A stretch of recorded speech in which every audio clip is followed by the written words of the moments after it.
justice flow like a river, till only freedom is found. We count the cost. we will pledge our very lives. All nation lost, but the kingdom will rise. Let justice flow like a river, flow from the peak to the ground. Let justice flow like a river, till only freedom is found. Let justice flow like a river, flow from the peak to the ground. Let justice flow like a river, till only freedom is found. The coastlines will know, the coastlines will know, the coastlines will know your justice. the islands will know, the islands will know. The islands will know your justice. The nations will know, the nations will know, the nations will know your justice.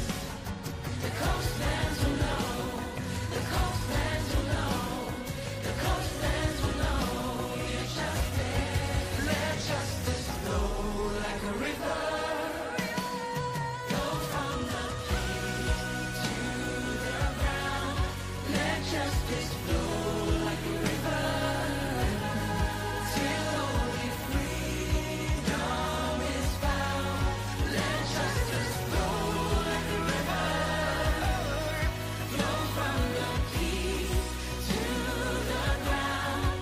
Let justice flow like a river, till only freedom is found. We won't relent. we will fight until the end. We have been sent To protect and to defend.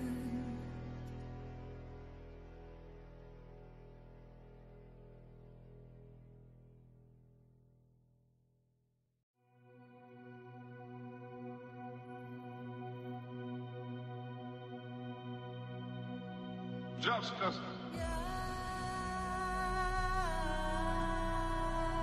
is indivisible.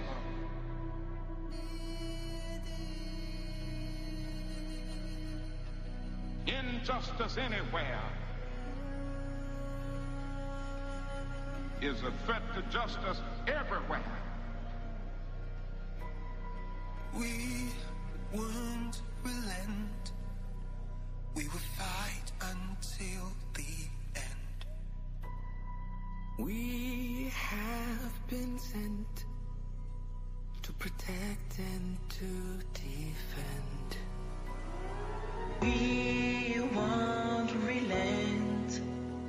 We will fight until the end. We have been sent to protect and to defend. Let justice flow like a river, flow from the peaks to the ground. Let justice flow like a river,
coastlands will know your justice.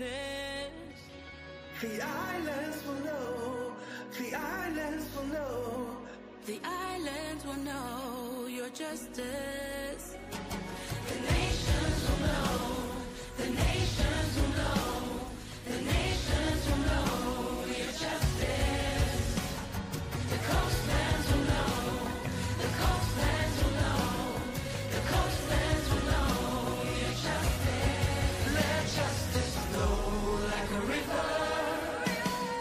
Flow from the peak to the ground. Let justice flow like a river. Till only freedom is found. Let justice flow like a river. Flow from the peak to the ground. Let justice flow like a river. Till only freedom is found. We won't relent. We will fight until the end. We have been sent To protect and to defend.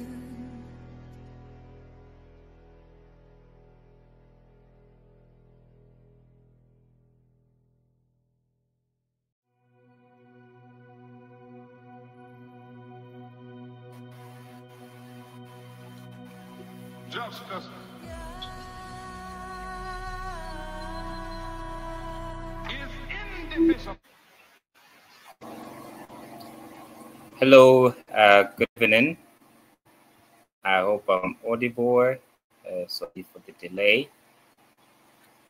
Welcome to this week's segment of the Legal Literacy Program, a program in which we endeavor to educate and equip with the rest of my team, the community at large, with various interesting areas of the law.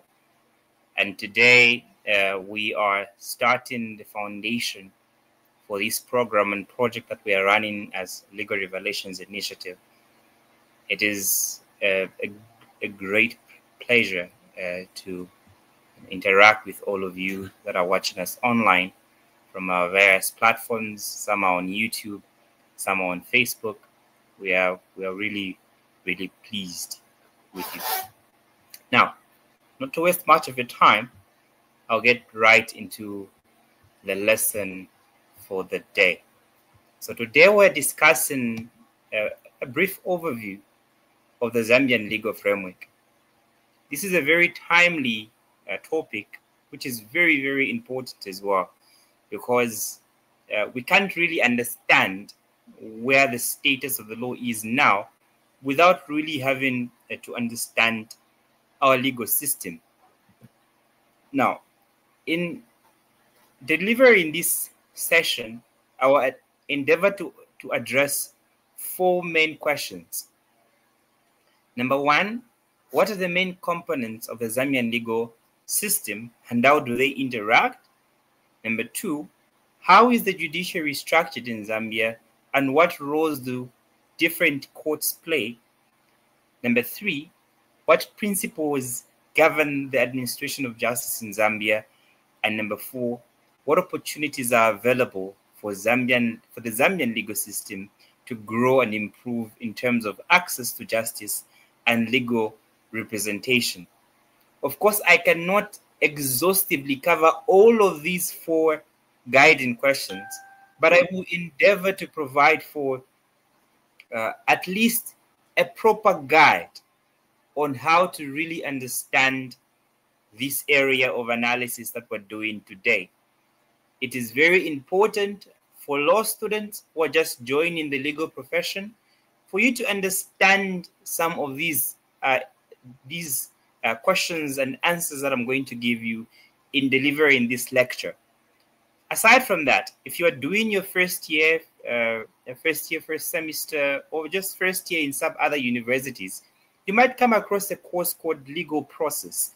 that is a course that is really hinged on the message that is going to be delivered today in this session. So I'd urge you to carry your book, your notebook, that is, have a pen and paper, and be taking down a few notes here and there. Aside from this, we're going to try as much as possible to really break down the legal complexities revolving around some of these principles and concepts, so that as we are delivering these sessions, we're not only educating law students, but we're also educating the community at large. It's really, really important. So what is a legal system? A legal system is a culmination of both substantive legal rules, procedures, and institutions in a particular country or legal order. All of that is a lot of law, and it is really not easy for a member of the community to really understand it just from that perspective. So what are we saying? What is a legal system? A legal system is basically a combination of rules, legal rules. It could be legislation, that is acts of parliament. It could be, basic principles of law. These are substantive legal rules. There are also procedural rules that have been created to guide on how, for example, you and I can go to court, can file in documents. For example, how we can ask the court to give us a particular relief. So those are procedures. What steps do you need to take for you to move from point A to point B? And then also institutions. There are various institutions that are found in the legal system. It is not only the court system alone. It is not only the courts alone. There are other institutions that are present in the legal system. For example, we have the Police Public Complaints Commission. This commission was established and under the Constitution of Zambia in 2016 to provide for a channel in which one can use to, file in a complaint against a police officer for misconduct. This is a commission that is established for that. It is part and parcel of the legal system. The Zambia Police Service itself is part and parcel of the legal system, and so many other institutions that are quasi-government, that are governmental, and so on and so forth. So those are part and parcel of what we're calling a legal system. From a legal standpoint, Zambia has got a dual legal system, which means that it is looked at from two perspectives. It has a twofold characteristic insofar as the legal system is concerned. That is to say, when applying legal rules, you can either look at it from the perspective of a statute or customary law. We can agree at this point that Zambia does not only rely on legislations that are created or enacted by parliament. We also have several rules that are in existence in our indigenous cultural groups. There are various cultural groups that have different principles and practices. Some of those practices have attained the status of law, and they are called customary law or customary law. For example, you might come across the case of Muya versus Muya when you're studying your law rather. When you're studying law, you may come across the case of Muya versus Muya, which deals with a customary principle belonging to the Bulozi custom, whereby whenever there's a dissolution of a marriage, the woman will not get any property because that is what their custom says. That particular custom has been raised to the status of law. So they are customary laws. Aside from that, we have various customs. Of course, some have been declared redundant or non-applicable anymore, such as the Akamutwe custom, which was discussed thoroughly in the case of Kaniki versus Jairus. I will refer to it later on. So these are some components that we can look to when we're talking about the duality of the legal system of Zambia. It is made up of statutory law, and it is also made up of what? Customary law. Now, this characterization is not one that is foreign. It was there pre It was their post-colonization, rather. So when the British government, took over Northern Rhodesia, present-day Zambia, they brought in British common law, and when they brought in this rule or this law, it was regulating various aspects of the society. For example, ownership of land. For example, dealing with minerals. All these were regulated by what? British laws. These British laws were were made up of common law. That is, at the time, Britain really didn't have a codified set of laws. Not everything was codified. So some were just principles, mere principles of law, and they were part and parcel of what is known as common law. So there was common law, there were principles of equity or fairness, and there were also British statutes. When these were brought in to regulate some aspects of Northern Rhodesia, they equally found other rules that were regulating the indigenous groups or the indigenous groupings here in Zambia. So even at that time, when British rule continued to exist in modern day Zambia, there was still this particular aspect of duality, because there were those laws that are usually called borrowed law that were in existence, and then there were also rules that were created by various customary or various tribes, so to put it. So this is the duality aspect of it. It has been there and it is still in existence. So others would ask, why are we still using English law? We have developed as a country and so on and so forth. We need to have our own laws and all those things. Though very, very important, for us to notice that there is need for us to create our own laws. There is need for the Zambian legal framework to really speak Zambia, to put it in a very informal way. But you also need to know that it is also something that we can't really run away from as quick as we want to, because it forms part and parcel of the very fabric upon which Zambia in fact was built. Now, this could clearly or easily be seen if we look at some of the things that happened during the transitional period, when we're moving from British rule to now becoming our own independent state. Mind you, it wasn't a snap out of it situation where immediately after independence, we had our own legal system, fully flourished legal system at the time. It wasn't that so. We equally had to take some time. It had to take some time for us to really morph into the current legal framework that we're using at the time. Thus, it becomes very important for us to understand that insofar as we cry out for laws that reflect Zambia, we also need to understand that there's this transitional period, and we can argue for and to regarding whether or not this particular transitional period has taken longer than it has to. But we also need to pay mind to the fact that at the time when we're transitioning, there weren't really a lot of education, in air quotes, for if I'm to put it in that way, amongst the Zambian community, because of a lot of factors, of course, that were brought in by colonialism, and this is not a class for that.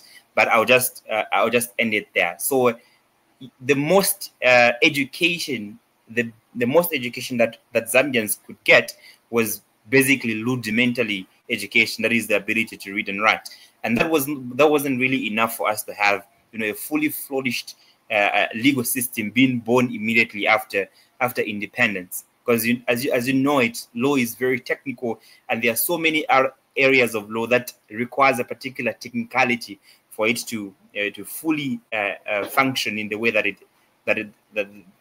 it should. And because of this, Zambia bent more in adopting various legal orders in order for us to really see the path towards our own framework. And this is where we find two very important pieces of legislation that are currently operational at this point in time. The English Law Extent of Applications Act, which is Chapter 11 of the Laws of Zambia, and the British Acts Act, Chapter 10 of the Laws of Zambia. These two pieces of legislation played a very important role in facilitating for the transitional period. And up until now, these two pieces of legislation guide to a particular level when it comes to regulation. For example, the British Acts makes applicable to Zambia the Sale of Goods Act from England, as well as the Bills of Exchange Act 1882. These were acts that were there in England at the time. And if you look at the limitation of period that are found in these two principal acts, any act that was created, any principle that was created, prior to 17th August 1911 is made applicable to Zambia, and it has a binding effect. Of course, with the consideration that there is no legal rule that is in operation in Zambia. So there's a mandatory requirement that in order for these foreign or borrowed laws to be applicable to Zambia, there should not be legislation in Zambia. There shouldn't be regulation in Zambia that is provided for such regulations. So it's very, very important. Now we see that as we borrowed these laws, there are certain times where you'd find that these borrowed laws come into conflict with our own laws that we've created, specifically in relation to customary law. This is where we find Kaniki versus Jairus, a case that was decided in 1967 by the High Court for Zambia. So in this particular case, we find a conflict between borrowed law and customary law, the Akamutu custom to be specific. So now the conflict there was resolved in the manner in which the relationship that existed between African customary law and common law existed at the time before Zambia became Zambia, in the time of Northern Rhodesia. So where there's a conflict between customary international law and where there's a conflict between customary law and borrowed law or statutory law will always supersede.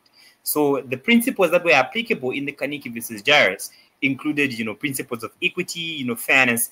All those principles were made applicable to change the outcome of that particular case, showing the really existing relationship that was there at the time and still is at this particular time when it comes to customary law and statutory law. So whenever there is customary law, you need to test it to that criteria. Is it in conflict with any other statutory law? And if there is such a conflict, statutory law will supersede. Yeah. And for your own reading, maybe at a later date, please look up Lewanika and others versus Chiluba, a case that was decided by the Supreme Court of Zambia in 1998. Zambia Law Reports at page 89, where what was in contention there was where the impact of Zambia's legal history on citizenship. So this case goes in depth in looking into that particular area. So now we move into what are known as sources of law. So sources, the general interpretation of the sources, where we get from or where we derive from.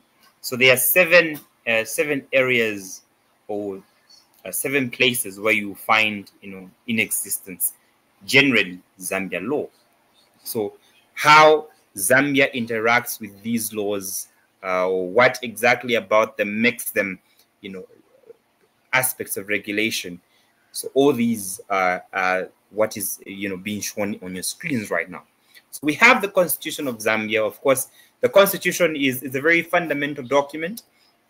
It's a very, very fundamental document. It outlines the rights and responsibilities that are placed on various individuals here in Zambia.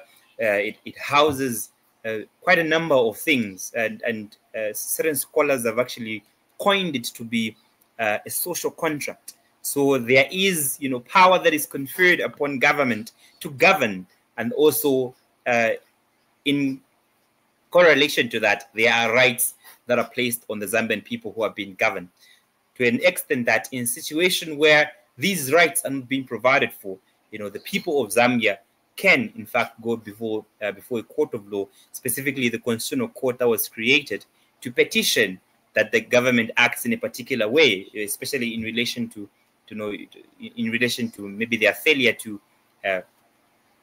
provide for a particular criteria that is certified in the Constitution. And also we have, you know, the High Court, a medium through which we can find that these rights that are contained in the Fundamental Bill of Rights can be, you know, vindicated in that particular court. And we've seen so many cases revolving around so many areas and rights that that have been evidence of this particular document being enforced and the rights that are contained in the document being respected. Apart from that, it also outlines various principles. For example, it delineates, it divides the powers, governmental powers, in 3 sectors. You would find that there's established the legislature, you know, there's established the judiciary, there's established the executive. All these offices are only available because the Constitution provides for it. And with that, it makes the Constitution itself, you know, an authority to look to. But more specifically, we can go to Article 1.1, which is the basic provision that everyone should actually know about the Constitution. The supreme law of the land is the Constitution. It is supreme over any other law, and any other law that is created should be in line with it. It is the Constitution of Zambia. It's a very, very important provision that is set out right there. Article 1.1 of the Constitution, and you go to Article 1.3, which is telling you that the Constitution of Zambia, in fact, binds all parties that are present within Zambia. It doesn't matter whether you're a Zambian citizen or not. You are, in fact, regulated by the Constitution and that which is born from it. Now, from there, we go to Acts of Parliament. Acts of Parliament are basically legislation. It could be, you know, the general legislation, or it could be delegated legislation. So Acts of Parliament are basically, you know, laws that are created by Parliament itself. When Parliament goes through all those processes of creating law, and, you know, gives out that law, and it is affirmed, and you know, the president assents to it, and all those processes are complied with, they give birth to what are known as Acts of Parliament. For example, we have the ECZ Act, the Electoral Commission of Zambia Act, which, you know, establishes the Electoral Commission itself and, you know, gives it its functions. We have the Zambia Revenue Authorities Act, an act that regulates, you know, Zambia Revenue Authority. We have the University of Zambia Act, you know, that establishes the highest learning institution in Zambia, which is UNZA, or University of Zambia. So there are so many pieces of legislation that regulates various aspects of society, and they are created in that vein. The Penal Code Act, you know, stating out all those acts that are recognized as crimes here in Zambia. So all those are what are referred to as, you know, Acts of Parliament. So you can have a look at those Acts of Parliament, and you find yourself to be guided on various principles and laws. Aside from that, we have judicial decisions. Now, we can't operate without these judicial decisions, because at times, you know, Acts of Parliament are couched in a very technical manner. So we rely on the courts of law to interpret, as their job to interpret and apply these particular Acts of Parliament. So these are called judicial decisions. When the matters that have been, you know, drafted in the Acts of Parliament are very unclear, we find that matters are brought before the courts, and the courts give guidance on the mind of Parliament. And these are the decisions that are made by the courts. And there are several decisions that have been made by the courts, including the very famous eligibility case that was decided just a couple of months back in 2024. And we have cases like Shamwana versus the People, you know, that really shook the legal framework. We have Kambalenge Kaunda versus the People, and so many other cases that have been decided by the courts of law. So in common law, in English common law, there's a principle called stare decisis, which is interpreted literally to standing by the decided, which means that where a superior court makes a decision, all lower courts are bound. And specifically relating to the Supreme Court of Zambia, where the Supreme Court of Zambia decides on a particular point of law, it is set in stone until the Supreme Court changes it. And this is what this is the principle rather that guides judicial decisions. So you'd find that if, for example, the Supreme Court of Zambia has made a decision on, say, the rights of people to, express themselves freely, freedom of expression, the matter moves from the High Court to the Supreme Court. The Supreme Court makes the decision, and that decision will be considered to be binding. So if any other matter is brought before the High Court, provided that the principle has not changed and the facts are the same, everything is the same, the High Court will hold or decide in the way that the Supreme Court decided. It's called standing by the decided or stare decisis. That's given us judicial decisions as a source of law. We also have English common law, equity, and British statutes. English common law, like I said, these are just principles of law that were regulating, England post the Norman's conquest. That is post the Norman's conquest, when the English legal framework really started to take shape. So these are called English common law. There's also equity, principles of fairness. They are there, several of them. One of the most common ones is, he who comes to equity must come with clean hands, which means that you can't claim that a wrong has been done when you're also in the wrong. Under equity, that is not allowed. So those are equitable principles that don't only look at what is legislated, because at times we might be too focused on what does the law say? What does the law say? Okay, fine, the law is set in stone, but can we view this particular position of the law in light of fairness? There are those considerations that are made, and that's principles of equity come in to sort of to lessen the harshness of common law.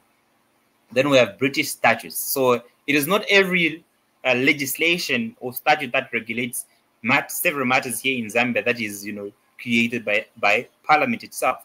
There are certain British statutes that have been adopted that apply here in Zambia. For example, the Bills of Exchange Act, which I mentioned earlier on, 1882, it was basically just adopted and it applies just like that. It is not an act that was created here in Zambia. It was borrowed from England and it applies here in Zambia. So these are British statutes. We also have customary law. We can't really run away from customary law because, like I said, we have a dual legal system. So this dual legal system every now and then, comes in and overlaps, interacts